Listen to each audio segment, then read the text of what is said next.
preach, you go to this room. If you want to hear Reverend Taylor teach the word and just stand at the pulpit and teach, you go to this room. If you're all about music and worship, yes, and you're okay with spending an hour just worshiping, you go to that room. If you are about conversations and having debates on the Bible, you go to that room. You know why? You know why I'm saying it? Because church is not only about catering to one particular generation, but it is a holistic view.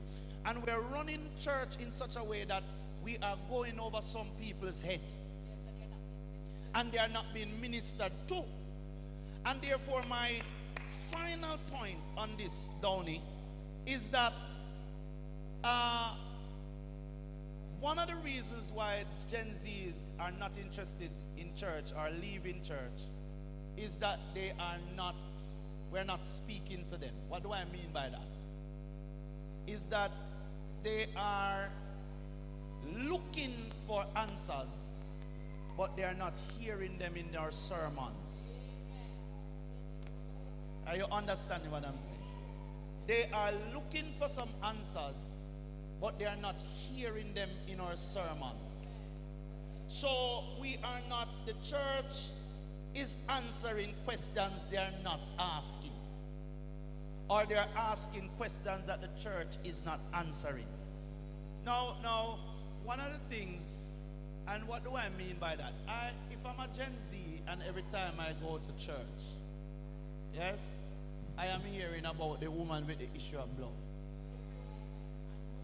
And how she push. And she push and she push. And she touch. Or if I am just hearing about Moses, or I'm hearing about Ruth. But right there, I am sitting in the pew and I'm struggling with my identity. I am struggling with addiction. I am struggling with gambling. I am struggling with my self-esteem. Trust me now. You could tell me about that woman pushing until thine kingdom come. I am going to leave. Unless you're going to make that story relevant to my situation as a Gen Z, I'm not going to connect with you. And so what you find now are that Gen Zs are leaving. Now you may say leaving where, Durban?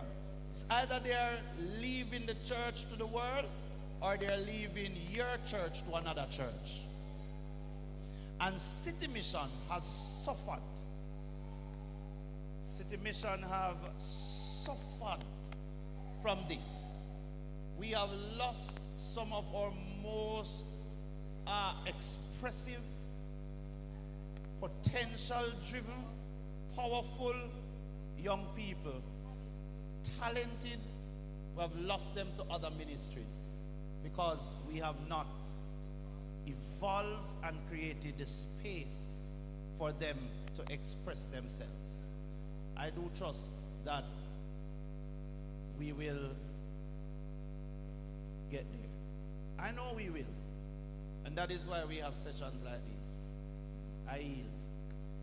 All right, so time is far spent, and we have one last thing to discuss, and I'm just going to give Sister Douglas and Deaconess Nelson 2 minutes each to talk about the relevance of maintaining Pentecost as we prepare to close. Okay, good afternoon. Sister Nelson, Deaconess Nelson had spoken about this earlier. I didn't know you chose this as well, because when I say, you leave my part to me, right? But in all of this, So this is like a conclusion, right? In all of this, it comes down to our relationship. In all of this, it comes down to having a relationship with God, a relationship with the Holy Spirit. As we spoke about popular culture, we see that it promotes self. It promotes fulfilling pleasures and desires of the flesh, while following Christ requires sacrifice. You must deny yourself, pick up the cross, and follow Jesus. Denying self is not easy. And as Deacon Waters normally says, we are creatures of pleasure. So whatsoever is pleasurable to our flesh, we so want to, gravitate to that. And so when we come to Christ, it is less of self and more of Him, and the leading of the Holy Spirit. And so we find the struggles with what to wear,